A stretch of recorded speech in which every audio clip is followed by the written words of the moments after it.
Good afternoon, ladies and gentlemen. Good afternoon, all you U.S. Constitution Protects All Lives Matter members out there. This is a little talk about the individual ratcasts. We don't call them podcasts, we call them ratcasts. And anybody who is on them ratcasts uh, are government rats. They work for the government. There are certain people who do podcasts that don't affiliate themselves with these rats. Uh, they could start their own family in Staten Island. That's how many rats are in Staten Island. They could call it the Valachi family. I had the opportunity. I was riding with a friend of mine, and we seen a couple of rats walking together.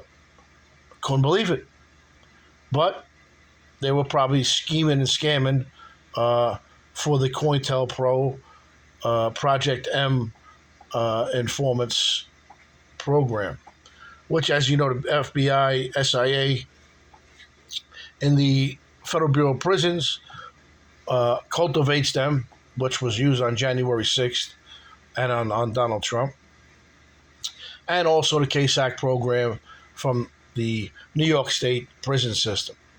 These people deserve to be taken and hung. They should be hung for crimes against humanity. Why I say that is because I myself was subject to numerous attempts for them to try to flip me. And never in my life will I ever flip. I will die alone before I would fucking rat on somebody. And let me tell you something. They have been trying. They've hacked my phone system, broke into my house. They broke into U.S. Constitution Protects All Lives Matter workspace in my home, removed several case files that were pending. They fixed cases in the Southern District of New York. They fixed cases in the Eastern District of New York. And they're trying to fix cases now in the individual Richmond County Supreme Court, which are lawsuits trying to recoup my money that was illegally taken by rats. The government's responsible for that. And under Cointel Pro, these are the individuals that are working in the court system, mainly the Black Lives Matter infiltrated the court system under the Obama agenda and Project M Cointel Pro. Look up Wilson versus Hobson versus Wilson, 737 Fed 2nd, 1 through 15, DC Circuit, 1987, and look up most recent U.S. versus Rizzoli. It was 12 CR 550, tried before Denise Cote and prosecuted by AUSA Damian Williams, who now was elevated to the U.S. Attorney's position by who? Joe Biden. And who else did they elevate?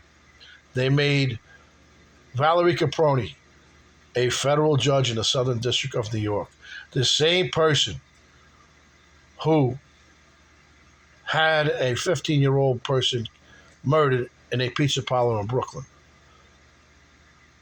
What a shame. What a shame. They tried to have me killed 4 times.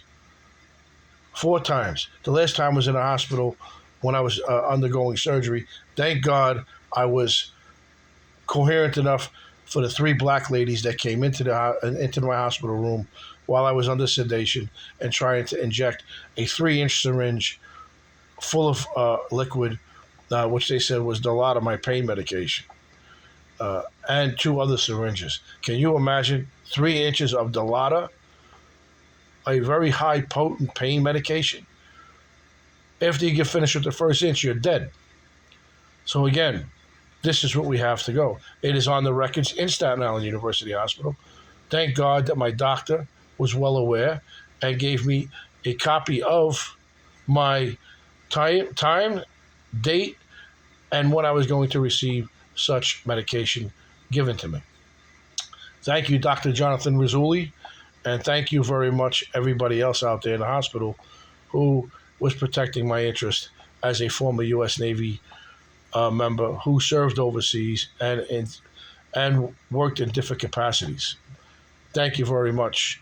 But where is the justice system? When is there going to be a Senate committee on this situation? Can you believe medical reports in Rizzoli versus Rumsey was presented and the judge denied it? Medical didn't even have a Daubert hearing. So that goes to show you the corruption is deep rooted, just like the corruption is deep rooted in Donald Trump. The people trying to prosecute Donald Trump with these fake, statements and fake documents, which is part of Cointel Pro. If you look up again, Hobson versus Wilson, 737 Fed 2nd, 1 through 15, you'll see what the rogue FBI agents were doing in that case, which then again, they approved mayhem in that case again. But January 6th, you had Black Lives Matter movement members on the ground in the Capitol. You had Federal Bureau of Prisons guards on the ground, which were supervising their FBI SIA rats. So therefore, what I'm saying is grounded. It's not delusional. It's not my opinion. It's factual. Project M